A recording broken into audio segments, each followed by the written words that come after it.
Bem-vindos à TP Notícias, eu sou David Temudo e estarei aqui nesta emissão especial dedicada ao primeiro debate presidencial para a campanha eleitoral dos Estados Unidos da América, cujas eleições acontecem em novembro deste ano e que na noite de hoje nos Estados Unidos vai opor Donald Trump e Joe Biden. Está também connosco neste momento em direto o Wellington Calazans a partir de Estocolmo, na Suécia. Wellington, muito bom dia, são neste momento já 2 da manhã aí. Bom dia, David. Bom dia, colegas da TPA. E a você assistindo, é sempre um prazer estar aqui. Eu vou também ouvir a intervenção inicial do Wellington Calazans.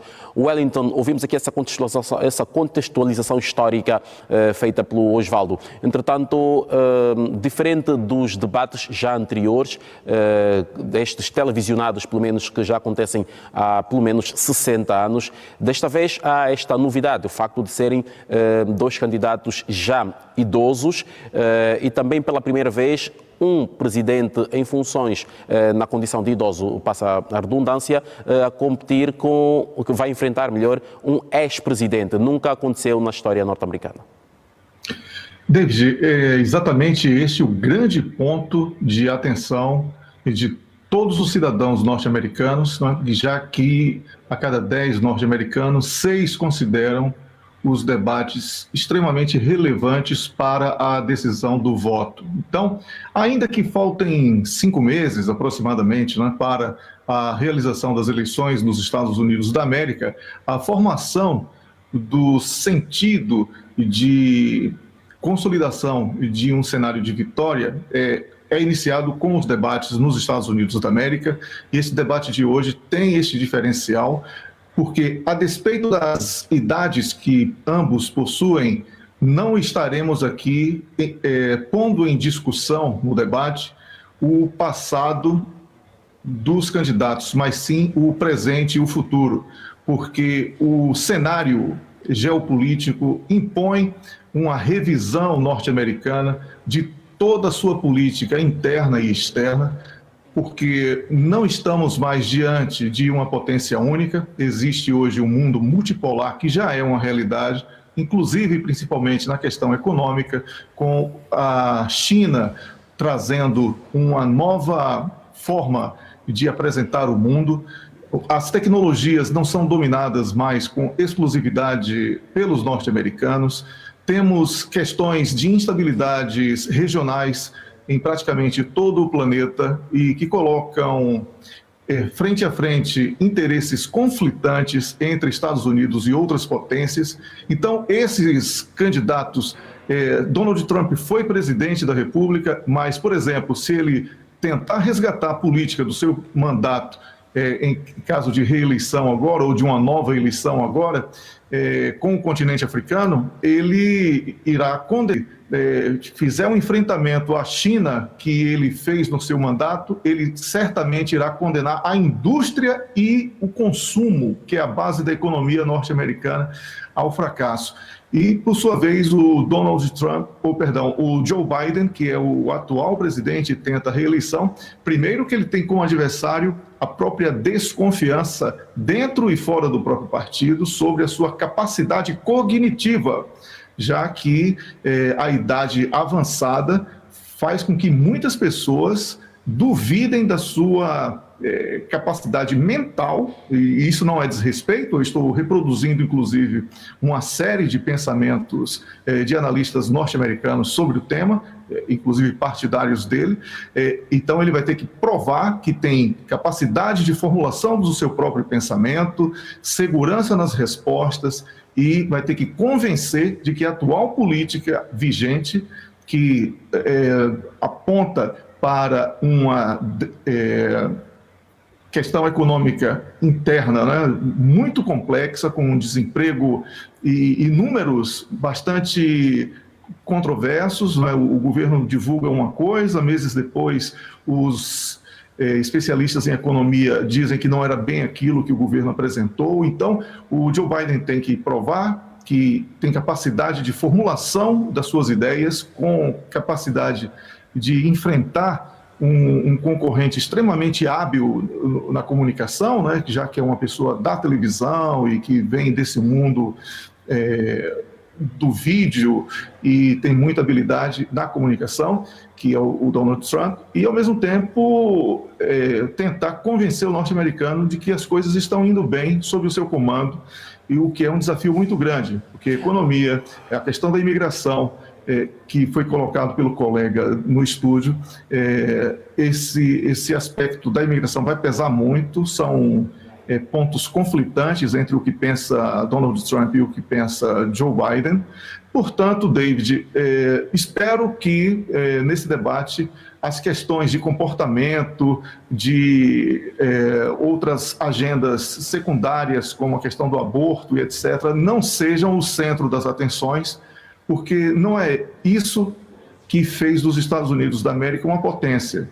E o mundo está em crise e os norte-americanos precisam, de alguma maneira, resgatar um protagonismo que estão perdendo de uma maneira muito rápida no mundo atual.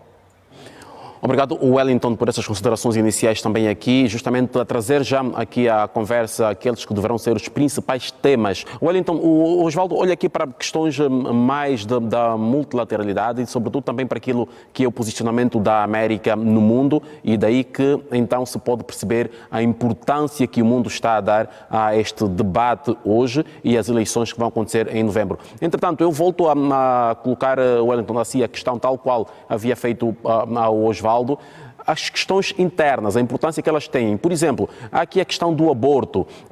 Há divergências profundas entre Trump e Biden, entre republicanos e democratas. Há também a questão da saúde. Sabemos que os Estados Unidos da América não possuem um sistema de saúde pública tal qual é conhecido no resto do mundo. O sistema Obamacare, que é um sistema bastante elogiado por alguns setores e também fora da América, mas que é rejeitado por Barack Obama, ou seja, não se garante uma assistência de saúde gratuita do Estado americano para as camadas mais pobres e para os maiores de 65 anos. Todos devem pagar. Este deverá ser também um dos temas de maior discórdia nesta campanha. Sem dúvida, David. Essa questão da saúde também tem a questão da educação. Os estudantes norte-americanos, eles praticamente, depois que concluem os seus cursos superiores, eles passam a vida inteira pagando os empréstimos. E ainda que tenha sido promovida uma política nos últimos 2 anos de quitação de dívidas, né, desses estudantes, não tem sido suficiente. Mas foram apenas de perto de 3 mil estudantes, Wellington. Exatamente, isso que eu ia falar. O número não consegue fazer frente ao universo de pessoas endividadas, que é infinitamente maior. Quando você fala sobre essa questão do aborto, você trabalha com questões que estão num âmago extremamente delicado na sociedade norte-americana, que é a religiosa. Porque o evangélico norte-americano, ele foi doutrinado, né, eu vou usar a expressão correta, porque não há outra, para defender uma teoria que não se sustenta em si, nem sob o aspecto teológico, que é judaico-cristã, que já decorre desse que vocês chamaram de lobby judeu, mas não é lobby judeu, é lobby sionista. É importante separar sionismo de judaísmo, e isso é o que está acontecendo nesse momento para a infelicidade, por exemplo, de Benjamin Netanyahu, porque dentro do próprio país ele não tem apoio total para a prática dos seus equívocos e genocidas internacionalmente já denunciados. Então, este lobby, ele desafia o princípio de democracia norte-americano, porque não é o lobby que procura o candidato. Está nas últimas 3 décadas, o candidato procura o lobby para construir a sua agenda com base naquilo que pode render dinheiro como apoio de campanha. E isso não é democracia em lugar nenhum. Isso é venda de uma agenda política, né? Então, os norte-americanos estão extremamente preocupados com a perda da soberania norte-americana para o dinheiro exclusivamente, porque na consequência disso tudo está a forte corrupção, que é escondida através do Pentágono, com um orçamento que não é justificado ao próprio contribuinte dos Estados Unidos da América, ninguém sabe o destino do dinheiro dos Estados Unidos da América hoje, enquanto o povo está sem educação. Recordar, Wellington, que o último discurso de Donald Trump, enquanto o presidente dos Estados Unidos da América, na Assembleia Geral das Nações Unidas, fez questão de mencionar o facto dos Estados Unidos da América serem o país mais poderoso do mundo devido ao orçamento militar que o país detinha. Falava de cerca de 700 bilhões de dólares. Mas a corrupção está engolindo grande parte deste orçamento. Então, a corrupção do Pentágono é tão grande que fez da NATO uma espécie de apêndice para extrair de outros países também os seus orçamentos para respostas militares que não são dadas. A NATO e o Pentágono juntos não conseguem fazer frente, por exemplo, à Rússia na Ucrânia. E isso é produto da corrupção. Então não ficamos aqui maquiando uma democracia perfeita, porque não é. Não vamos ficar aqui fingindo que existe um destino apropriado do orçamento, porque não existe. Não existe uma distribuição de renda, porque o princípio do capitalismo norte-americano de construção através do trabalho foi abandonado quando a sua indústria foi transferida para a Ásia, não é? E as famílias estão cada vez mais pobres, os reformados precisam continuar trabalhando para que possam comer e possam ter algum acesso à saúde, mesmo depois da reforma, já idosos. Como falei, os estudantes, depois que concluem os cursos, quando conseguem emprego, passam as suas vidas pagando os seus empréstimos, e isto não pode continuar do jeito que está, porque há uma deteriorização da sociedade norte-americana em função do abandono. E outro aspecto que, lamentavelmente, não irá entrar no debate é a questão das drogas. A população norte-americana está viciada em grande percentual em diferentes tipos de drogas, e isso deveria ser uma política pública de combate, o que não está acontecendo. As ruas dos principais centros urbanos norte-americanos estão sempre povoadas por pessoas extremamente drogadas e numa degradação humana que salta aos olhos. Então, David, não há aqui um debate sobre os Estados Unidos dos filmes de Hollywood. O que vamos ter que debater hoje é a realidade dura de uma potência em declínio que precisa aprender com a sua experiência própria e com as experiências dos outros países, como conviver com o diferente. Acabou aquela agenda imposta pelos norte-americanos em qualquer lugar que ele deseja. Agora ele tem que dividir o protagonismo com outras potências. Se Donald Trump ou Joe Biden serão esses nomes, ou um deles será esse nome, para fazer frente aos novos desafios, só iremos saber depois das eleições. No entanto, não é o passado dos Estados Unidos que irá definir o que será os Estados Unidos agora. O passado terá que ser usado como referências para que os seus erros não sejam repetidos. E os erros recentes de, por exemplo, confundir a Rússia com a antiga União Soviética fez com que os russos se aproximassem da China, um erro que, do ponto de vista geopolítico e diplomático, custou muito caro ao dólar norte-americano, que perdeu o seu estatuto de moeda referência, e forçou os norte-americanos a usarem o SWIFT como arma de guerra, o que acelerou a desdolarização do planeta, fazendo com que o dólar fosse visto como uma mera moeda fiduciária. E se não discutirmos a economia como o centro de todas as soluções das questões de saúde que você colocou, de educação que eu trouxe para o debate e outros aspectos internos dos Estados Unidos da América, a população norte-americana não se sentirá representada. A população norte-americana quer ter uma vida boa, e é preciso que essa ideia de que o Estado é inimigo da liberdade já não engana mais. É preciso fazer com que o Estado seja amigo do seu cidadão, para que o cidadão sinta orgulho do seu país e possa contribuir, através dos impostos, para o fortalecimento do Estado e, consequentemente, das próprias vidas. Quero apenas a apreciação deste momento, a segunda ronda de perguntas e respostas. Wellington Calazans. David, o segundo bloco foi mais feliz, porque pelo menos a realidade foi posta de uma maneira mais clara. Inclusive, aquilo que foi prognosticado antes do debate aqui no painel sobre as questões geopolíticas foi apresentado com bastante força, obviamente com distorções para a proteção dos próprios interesses de lado a lado, e esperamos que o nível melhore um pouco para que o público possa ter realmente elementos para uma tomada de decisão mais justa. Para o Wellington Calazans, a hora vai mais adiantada em relação a nós. São, neste momento, 3 horas e 40 minutos em Luanda. O Wellington já está às 4 da manhã e 40 minutos. O Wellington, é por si que começo justamente para olharmos para aquilo que foi a sua percepção quanto ao debate que acabamos de acompanhar.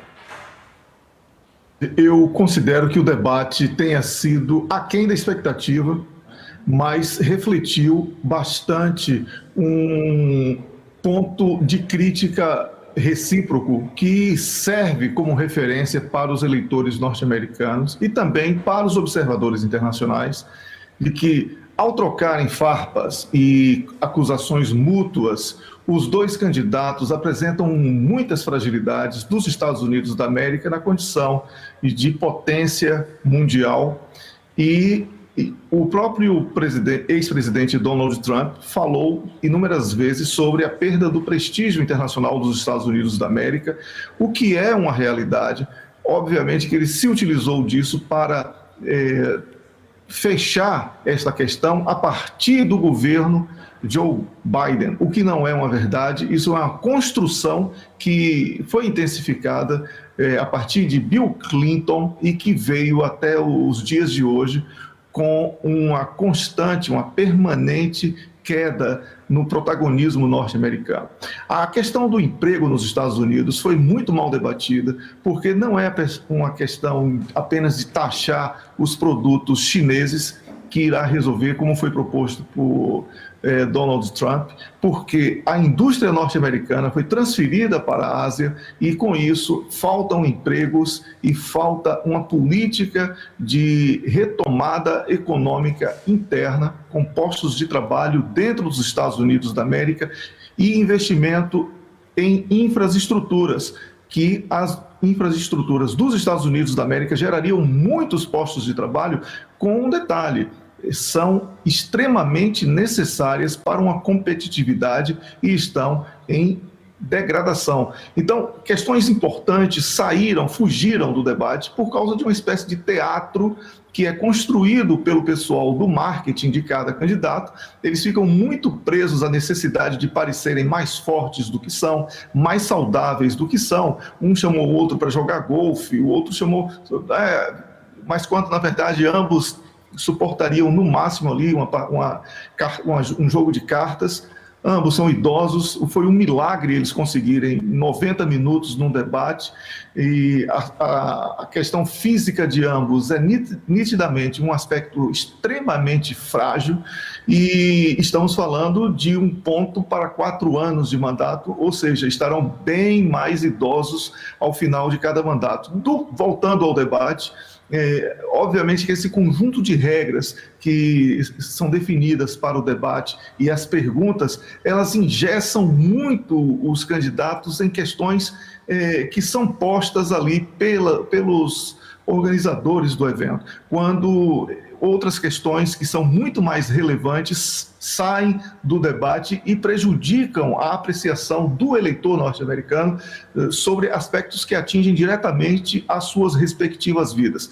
Obviamente, David, que a despeito de considerar aquém das expectativas, eu vejo também como algo positivo o conjunto de elementos apresentados por ambos os candidatos, que apontam para problemas e soluções, e que, com a avaliação do eleitor, ele poderá certamente escolher de uma maneira mais justa aquilo que lhe pareça melhor para suas pretensões enquanto cidadãos. Eu volto ao Wellington, que já terá voltado ao nosso convívio, o Wellington e Saúl. O Wellington é consigo que quero falar agora. Wellington, estas questões da política internacional, embora estejamos aqui a centrar-nos muito nelas, mas ficou mais do que patente neste primeiro debate que o que define as eleições nos Estados Unidos da América são, de facto, as questões internas. Aborto, justiça, Desde o mundo está conectado. Toxicodependência. Falou-se no segundo painel, o Wellington fez essa observação no primeiro intervalo, mas no segundo painel falou-se da toxicodependência e a questão da imigração.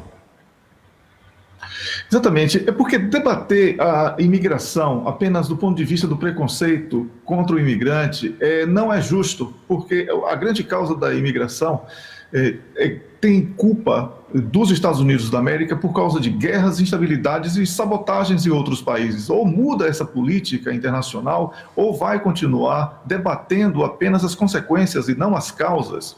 Sobre a imigração, ninguém pode, um dos colegas, inclusive na abertura desta sessão aqui de debates, foi muito feliz quando falou sobre a formação da sociedade norte-americana com base na imigração. Então, ignorar que isso sempre foi historicamente importante para os Estados Unidos e hoje apresentar como um problema é transferir a culpa para aqueles que tentam fazer uma nação. Mas é preciso que os políticos atuais saibam ter a habilidade política de adaptar aos novos tempos tanto a questão da imigração e do fluxo migratório de um modo geral, como também reduzir a necessidade de pessoas deslocadas, porque isso é consequência de guerras. Ou muda a máquina de guerra para um novo tipo de produção, ocupando de uma maneira melhor a mão de obra, ou vai sempre promover guerras, produzir inimigos e imigrantes. Então, debater a imigração apenas como consequência não é honesto. E sobre a questão das drogas, Joe Biden tentou, durante o seu governo, transferir a culpa para a China. Ora, isso é um absurdo, não é? Porque a China, por exemplo, não produz cocaína e o país que mais consome cocaína no planeta é os Estados Unidos da América. E sem falar agora nas drogas sintéticas, que têm uma entrada muito grande no país e que transforma muitos cidadãos em zumbis nas ruas das principais metrópoles norte-americanas. Então, David, eu vi num debate muito o foco nas consequências e não nas causas, o que significa que as coisas não irão mudar com este ou aquele candidato que chega ao poder ou que permaneça no poder. Há a necessidade de uma mudança de postura na política internacional norte-americana, nas relações internacionais, a substituição do belicismo por um diálogo e, no âmbito interno, a consciência de que, assim como não existe mais a antiga União Soviética, não pode haver um Estado ocupado por pessoas que odeiam o Estado, onde o setor privado visa somente lucro e os cidadãos estão à mercê do sonho norte-americano, que nada mais é do que uma loteria. Eu quero então agradecer aos quatro, ao Wellington Calazans, que esteve connosco a partir da Suécia, os dois na Europa, onde a esta hora já são 5 horas e 23 minutos. Estivemos juntos desde a meia-noite em Angola, tendo começado a acompanhar o debate a partir da 1 da manhã e que nos levou então até agora a este debate entre Joe Biden e Donald Trump, o primeiro de 3 agendados até as eleições de novembro nos Estados Unidos da América.